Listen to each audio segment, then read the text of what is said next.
ڕێزان خان زۆر سوپاس بۆم دەرفەتە دەمێ بپرسم ماوەیەکە پرسی مامۆسایەکی ئاینی و بڵاوبنەوەی چەند تۆمارێکی دەنگی سەبارەت بە پرسی تەحەڕۆشکردنی بە چەند خوێندکارێک لە هەرێمی کوردستان زۆر دەنگیاوەتەوە.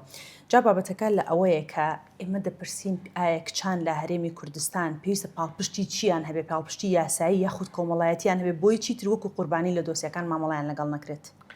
طبعا سەرەتا زۆر سپاس بۆ تۆ سنوورخان. بە تەکیدی زۆر گرنگە کە کاتێک ئێمە باس لە هەرەسانکردنەکەی بۆ کچان و ژنان پێویستت بە پاڵپشتی یاساییە، ئەبێ یاسایەکی بەهێزە هەبێ، پاڵپشتێکی کۆمەڵایەتی کە لە خێزانەکەەوە دەست پێکا، لە هاوڕەکانتەوە دەست پێکا، لەو کەسانەی کەیت باسی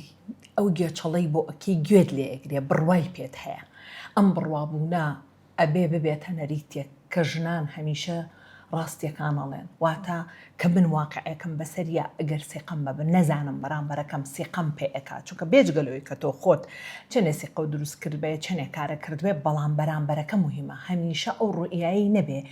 کە توی بوویتەتە سەبەبێک بۆی گێچەڵت پێ بکەن، جلوبەرگەکەتە بۆتت سەبەبێک، قسەکردنەکەتە، پێکەنینەکەتە، جۆری ڕەفتارتە. ئەمانە زۆر قورسن. هەمیشە تۆ گەر ڕوبەڕوویم کێشەی بیتەوە لەوە ئەترسی خطوەیە تەدواوە ئەڵێ ئایا بڕوان پێکەن، ئێگەر بڕوایان پێ نەکردم من موقفەکەم چێ بێ، یاخود بەرامبەرەکە کەمیشە پیاواگەر پیاوەکە ئەم قسەیە بک بۆ ڕەفیقەکەی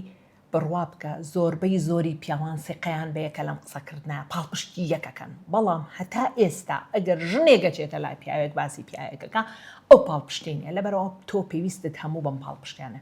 واتە هەراسانکردن بە یاسا تاوان بێت. ئێمە تا ئێستا بەس تەنها لە ساڵی 2016 کە یاسایەک دەرچۆبەنە یاسای کارە لە 2 مادەیە وشەی تەحەڕش بەکار هاتەوە بۆ ژنی کرێکار. دوای ئەوە ئیتر هیچ یاسایەکمانێ، ڕاستە لە یاسای سادانی عێراقیە مادەی 402مان هەیە، ئەوەش بۆ ئەوەیە کە کاتێک گێچەڵێکت پێ بکرێ لە ناو بازار لە شوێنێک، بەڵام زۆر کەم بە حکمی من چنێک لێ کۆڵەری دادی بووم ژنێکم نەبینی بێت بەڵێ وەڵا لە ناو بازارە گێچەڵیان پێکردم دە هەمیشە ئەڵێن سکاڵا کارەکە نادیارە. بەڵێ ڕێزان خانواتە ئێمە فەراغی یاسایی وای کردو کە ژنان ڕوبەڕووی ئەمە ببنەوە یان نەبوونی پاڵپشتە کۆمەڵایەتیەکە. بۆ نمونە ئەگەر ئێمە ژنێک پاڵپشتێکی کۆمەڵایەتی باشی هەبێ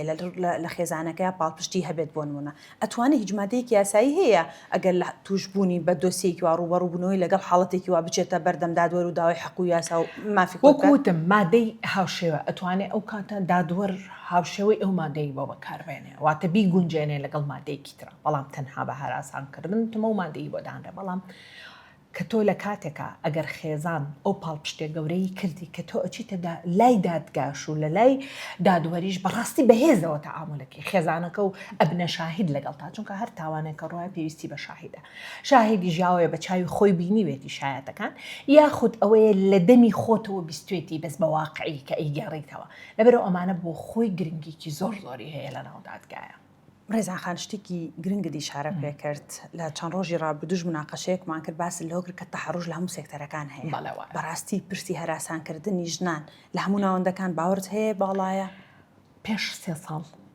من لەسەرم بابەتە قسەم کرد لە مقابلەیەک بوو لە تەلڤیزیۆنی شەرقیە، باسی ئەوم کردتم لە ناو پەرلەمانیشە تەحەڕش هەیە، چونکە بۆ قابلە ئێمە گرنگی نیە پەرلەمانی مەجلیسی نوابی ئەمریکی لە کۆتایی 24 3 ئەندام پەرلەمانی ژن سکاڵایان تۆمار کردو کە وتویانە ئەگەر بگەڕێنەوە سەر ئەشتیفەکانیان کە ئێمە گێچەڵی سێکسیمان پێکراوە لە ناو پەرلەمانە قابلە لە شەرقی ئەوسەتا لە ناو ئێمەیە پەرلەمانتارەکانی ئێمە ئەوەندە باشترن کە ئەوان بە هەموو پێشکەوتووە کە ئەوان پاڵپشتیشیان هەیە.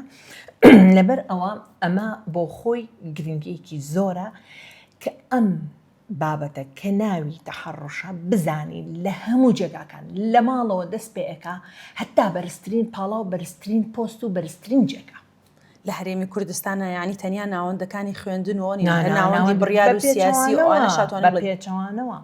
ئێمە هەموو جێگای بە تایبەتی حیزبی سیاسی زۆر گرنگە. حیزبە سیاسەکان چەنێ ژنێک تووشی کێشەیەک ئەبێ ئەڕواتە دەستگایەکی پۆلیس چەنێ ڕێزی لێگرێ لەوێش دووبارە جاری وهایە بە تاوانێکی سوکتر ڕۆشتوە ڕاڕوبەڕووی کێشەی زیاتر دەبێت بەڵام جێگانە. لەبەر ئەوە ئەمە خۆی بۆ خۆی کەم پێڵێن یاسای خوڕەوشت ئەگەر هەر کەسێک لە هەر جێگایەکە کاری کرد لە حزبی سیاسی بێ لە شوێنێکە کە شوێنەکە شوێنی کارکردن بێ ئەبێ ئەم یانزە ئەم خوڕەوشت و ڕفتارە پڕ بکاتەوە کە بە هیچ شێوەیەک گێچەڵی یاخود بەرامبەرەکەی کە ژن بێ هەراسانی نەکە ڕەنگە ئەمەش لە ئێستاە هەندێک خەڵکەڵێ پێچەوانە بۆتە بەڵام پێچەوانەکە ڕەنگە لەس نەگاتە 5 بەڵام هەر دروستە بۆ هەمووی هەبێت. بەڵێ ڕێزان خان لە ئەو وڵاتانەی کە باسی مافی مرۆڤ و ئازادی و دیموکراسیەکان ڕەنگە پاڵپشتێکی یاسایی هەبێ یاخود ئاستی ڕۆشنبیری تاکەکان لە ئاستێ بتوان دیفاع لە مافی خۆیان بکەن لە هەرێمی کوردستان کە ئێمە پاڵپشتە یاساییەکەمان وەکو پێویست نییە ئەوەی کە پێویستمانە ئێستا توانین بڵێن شۆڕشێکی کۆمەڵایەت یاخود شۆڕشێکی ڕۆشنبیریە کە ژنان بتوان دیفاع لە خۆیان بکەن ئەوەیە کە ژن چۆن بەهێزەوەیەت ئەم بابەتە باسەکە کۆ منوتم منێکێک لە هاوڕەکانم کە نزیک بوو بەستەنها مقابلەیەکم کردو باسی کێشەکەکەم وتی باشە ڕێزان خۆتۆ مناڵی دانیشتوی باسی هەراسانکردنی سێکسیەکەی لەسەر تەلەڤیزۆنە دەم منێک ئەگەر نوێنەری چەندها ژن بم ژنێکی سیاسی بم نەتوانم بە ئازادانە و ئازایانە لەسەر ئەم مەسەلەیە قسە بکەم ئەکیکە ئەی ئەو کچە مناڵی ئەڕواتە ناو دەستگایەکی حکومی و حتا دەستگایەکی ئەهلیشەوە کێ پاڵپشتێتی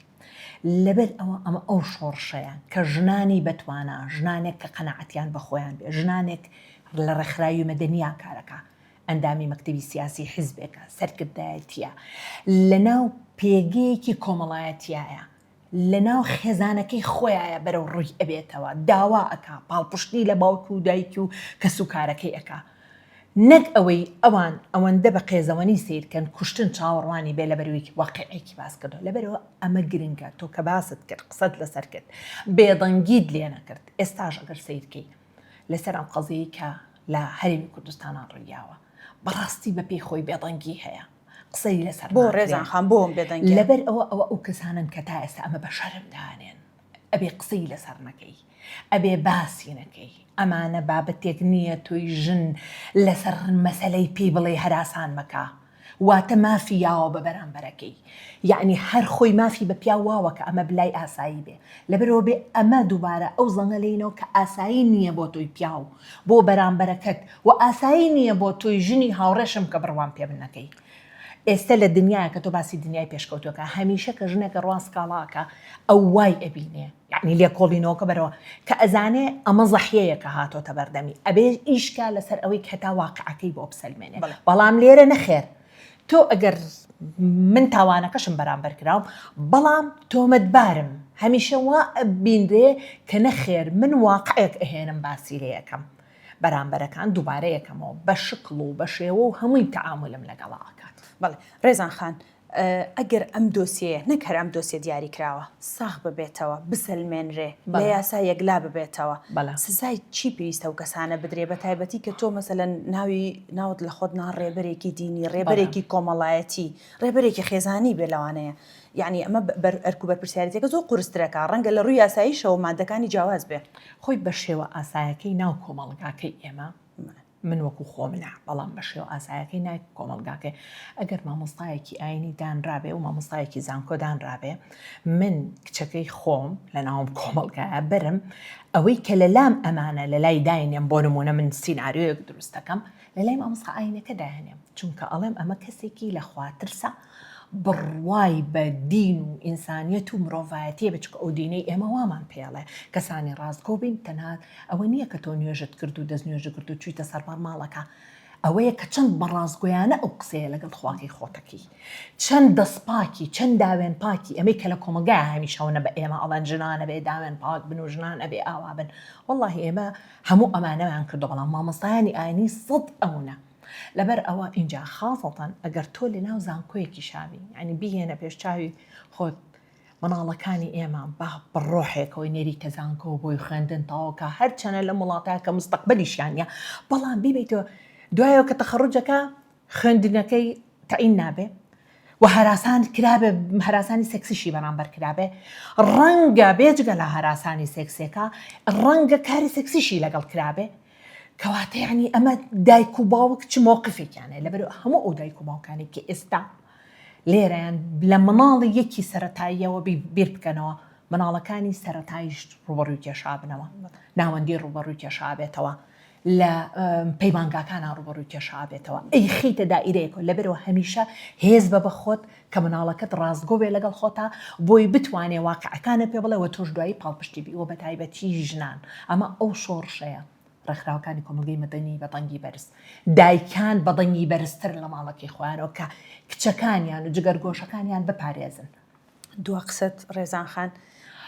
ئەگەر قسەیەک بۆ کچانی گەنجی ناو خوێندنگەکان و ناو زانکۆکان بکەی چ ئامۆژگارێک تێ وەکو ژنێکی خاوەن ئەزمون کە بۆ خۆت بە مەرحەلەی سیاسی و مەسەلەن پەرلەمانتاریات تێپەڕی وەکو چالاکوانیش ساڵانەیە کە دیفاع لە مافی ژن کرد قسە چییە گەر بۆ دەنگی ئەمریکا قسە بکەی؟ ئەڵێم ژنان و کچانە بێ بەهێز بن ئیتر کاتی ئەوە نەماوە چاوەڕوانی ڕەحمەتی دەوروبەرەکەمان بین کە هێز بن بە ئێمە نەخێر ئەگەر ئێمە بەهێز بێن ڕاستیەکان باس بکەن هەر چیەک بێت ڕاستە لە ناو خێزانەکە تا تووشی کێشابیت قسەت پێڵێن هەرچی ئەەکەن بەڵام لە کۆتاییات تۆ ئەتەوێ ڕاستیەک دەربخەی واتە خۆت ڕاستگۆ بە لەگەڵ کارەکانی خۆتا واتە کەسێک کە ڕوبەڕووتە بێتەوە بەڕاستی و بەهێزەوە ڕوبەڕووی بەرەوە مەترسە لە قوتابخانە دەرچکەن لە زانکۆ دەرچکەن لە هەر جێگەیەک بەڵام دوایی وەرەبی کە بە دەنگێکی گشتی خڵک گوێت لێ بگیرێ ڕۆژی ئەوەیە ژن لەسەر پێی خۆی ڕاوەستێ بەهێزەوە ڕوبەڕووی گێچەڵی سێکسی ببینەوە ئەبێ هەر ئەمڕۆ من داواکەم لە دەنگی ئەمریکا بەڕاستی ئەو شۆڕشەی کە ژنی کورد ئەبێ بەرپایکە ئەمڕۆ لێرەوە باب ئێمە پێکەوە بەرپای بکەین ئەو دەنگە بێ کە بەڕاستی دەنگی واقعی ژنی هەرێمی کوردستان بگەینێ دوایی پارچەکانی تر دوای هەموو دەوڵەتی عێراق دوای هەموو جیهان چونکە پێویستمان بەوەیە ئێمە ڕێکەوتن نامەینەوە دەوڵەتی هەیە کە بە بڕیاری سەڵتونەوە لە منەظەمەی عەمەلی دەولیەوە دەرچووە بۆ هەموو ئەو وڵاتانەی کە قەناعەتیان بەوەیە کە بڕۆنە ناو ئەم ڕێکەوتن نامەوە ژنان کچان دوور بن لە تۆتیژی تەحەڕۆش لە جێگەی کارکردنیانە. زۆر سپاس بۆ زۆر سپاس بۆ خۆش بێ.